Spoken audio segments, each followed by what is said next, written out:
This is a supplement to a Warsaw Debate about China and Southeast Asia, and I've got a guest of honor. And generally about Asia's importance and how we Europeans look at the continent, which from the Warsaw perspective, Central Eastern Europe, maybe it was a little bit neglected. With us, Professor Chintamani Mahapatra.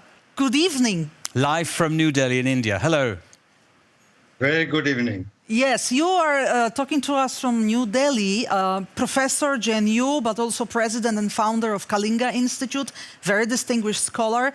Chintamani, I just would like to ask you, how is your impression about what's happening also in Europe and in the West in the recent years? Because Asia has its own dynamics. You have your own issues and problems. You have even your own organizations, such as BRICS. And we Europeans always discuss about our European problems or our Western problems. How do you see that? You know, at the moment, Europe is in deep trouble. The war is ravaging on for about 2 years now on Ukraine. It has affected not only European energy security, but also the food security for African countries. It is creating energy problem for the rest of the world. And some kind of Cold War is going on between the United States and Russia over Ukraine. And there is no end in sight. When exactly the war is going to be over, nobody knows. Countries like India and China are talking about peace, but the United States is not talking about peace. England is not talking about peace. Germany is not talking about peace. But let me jump into that's a very, very Indian approach, that statement. I want to stress, is India really engaged in any peace negotiations? Is India ready to jump into this role of mediator? Yeah, the Prime Minister traveled to Russia and Ukraine. And the Prime Minister also spoke to Joe Biden. And we are prepared to play any kind of role. The reason why India also went to Switzerland for the peace conference, but India did not support that particular document because you cannot have peace only with one side making proposals. It has to be by the warring parties coming together, then only some kind of negotiation can take place. It is going to be an extremely difficult negotiation. We know it very well.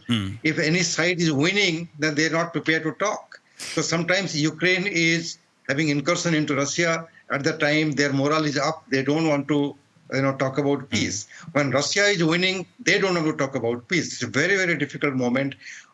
Only when other countries, including the United States, European Union, will be prepared to push for peace, and rather than continue the war, something can be done about it. But let me just put it into the context, because we cannot agree to this statement that we are not for peace, especially in Europe, but also in the US. It's also about what peace, on what conditions.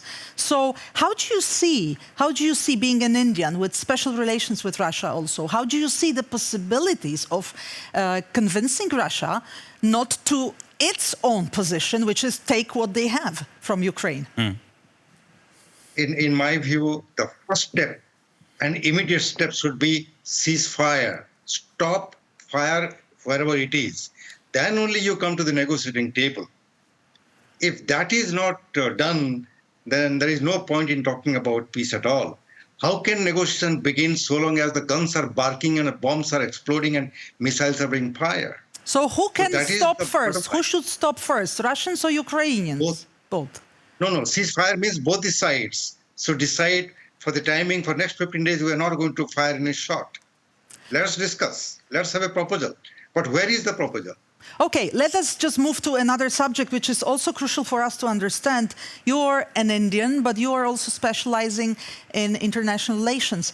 So how do you see the future of Asian cooperation between Asian countries, like, India in BRICS, cooperating also with China, despite the fact that China is not necessarily always your friend, but also in G20, India has other partners like Indonesia, like South Korea, like, Singapore.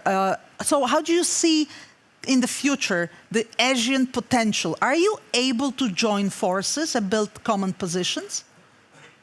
The future of the global economy is going to depend on the Indo-Pacific. The real growth prospect is there, not in Africa, not in Latin America, not in Europe, not even in the Middle East. It is in the Indo-Pacific.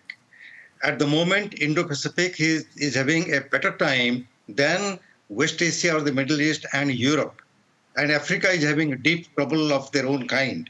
So I think Indo-Pacific is an important area where people are worried about the potential confrontation over Taiwan Strait. Other than that, Indo-Pacific is having a period of peace and prosperity. Indian economy is doing very well. It is one of the good news in the middle of global economic crisis in many parts of the world.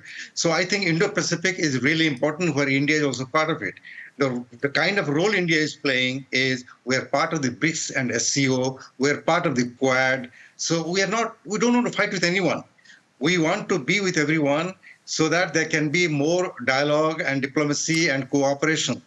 And at the same time, as I said even earlier in my comment, that what is important is not to put all the eggs in one basket, because it may backfire. Right. When the situation is dire, then you really feel the pain. Okay. So it is the best time to diversify. So your Prime Minister, Modi, is doing a lot of traveling these days. He also came to Poland to meet with our Prime Minister and our state representatives after 40 odd years, a very, very, very long time. How do you assess his visit here to Poland? This is a very good beginning at the higher level. Indo-Poland relationship have been throughout good, but what was lacking was attention at the top level. And now that Prime Minister Modi visited recently, I'm sure the relationship is going to be pushed much further and it will go much higher. So for a long time, we found that the relationship was building up at a lower level or middle level, not at the highest level. Right. So it has got the attention of the top level administration. Sure. What kind of change, what kind of tangible change can it bring, this visit, and anything that's happening afterwards? First of all, the lack of adequate knowledge in India about Poland, that will be compensated now.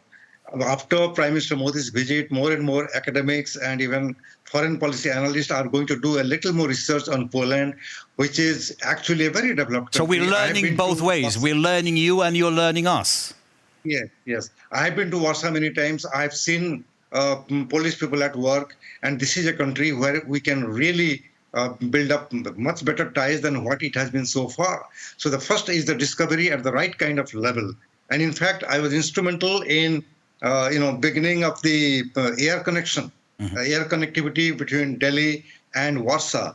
And at that time, I was the rector in the university, and your minister came to my university. I hosted a meeting, and for the first time, LOT, your airlines began to fly between India and Warsaw.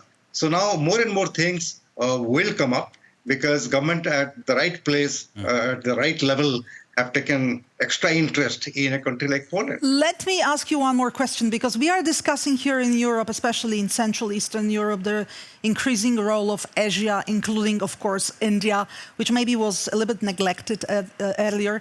Do you see also the shift inside Europe towards East, towards Central Eastern part of Europe?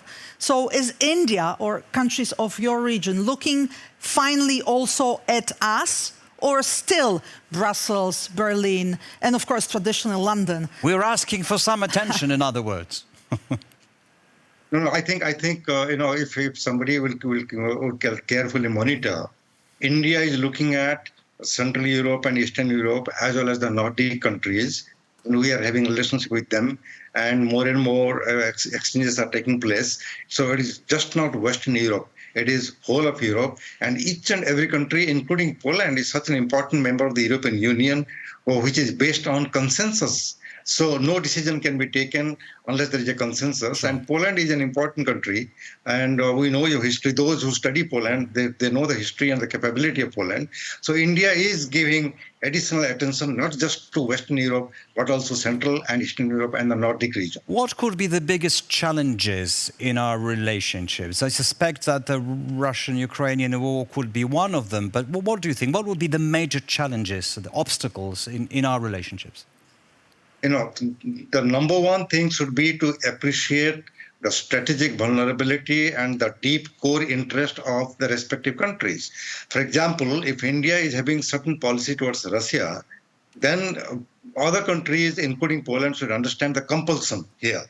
Likewise, if Poland is having compulsion, we know very well the situation in Poland and your strategic vulnerability. So we should appreciate that. So extraneous factors should not come on the way of building up relationship, because we have no enmity between us. So the best thing is to properly understand the geographical, the economic, and the strategic compulsion of each other, so that the dialogue can move forward rather than criticize and condemn each other's policy and get influenced by developments taking place elsewhere.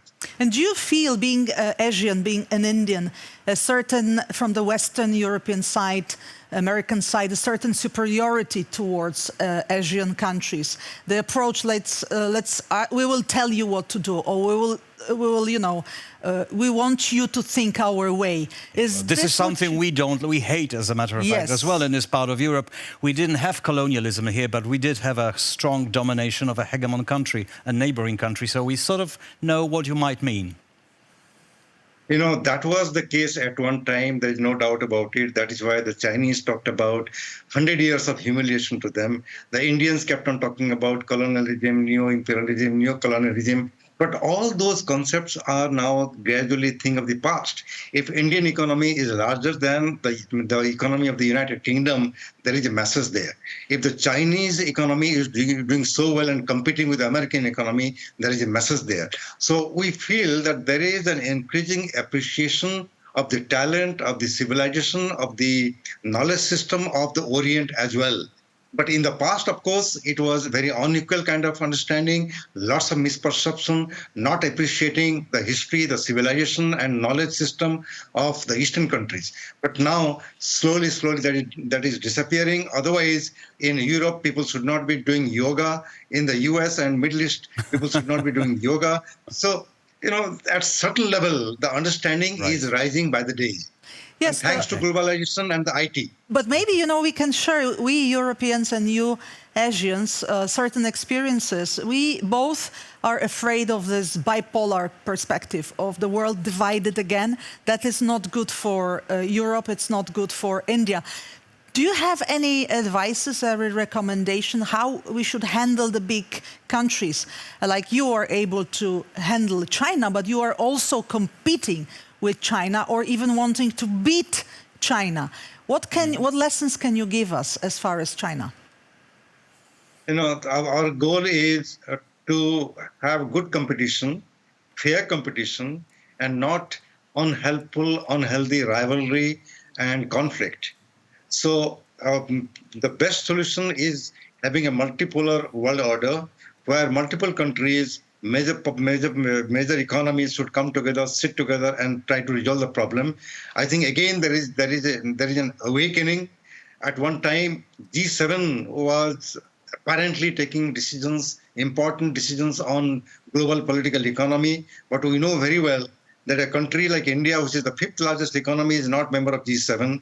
A country like China, the 2nd largest economy, is not a member of G7. And when the 2008 global recession came, then out of compulsion, G7 said, no, we got to expand it. And today we talk about G20. And India's diplomacy in G20 last year, during its presidency, was spectacular. Right. Nobody expected a consensus document. And finally, through our diplomacy, we were able to bring it out. So the best solution is that one. Multiple countries together in a multipolar fashion, in a democratic decision-making process, should decide the good things and bad things of the world and how to address the challenges, how to promote prosperity and cooperation. Okay, and we have to stop here. Thank you very much for this conversation, Professor Mahapatra. Thank you, Professor Mahapatra. Kalinga Institute, JNU, New Delhi. Thank you very much.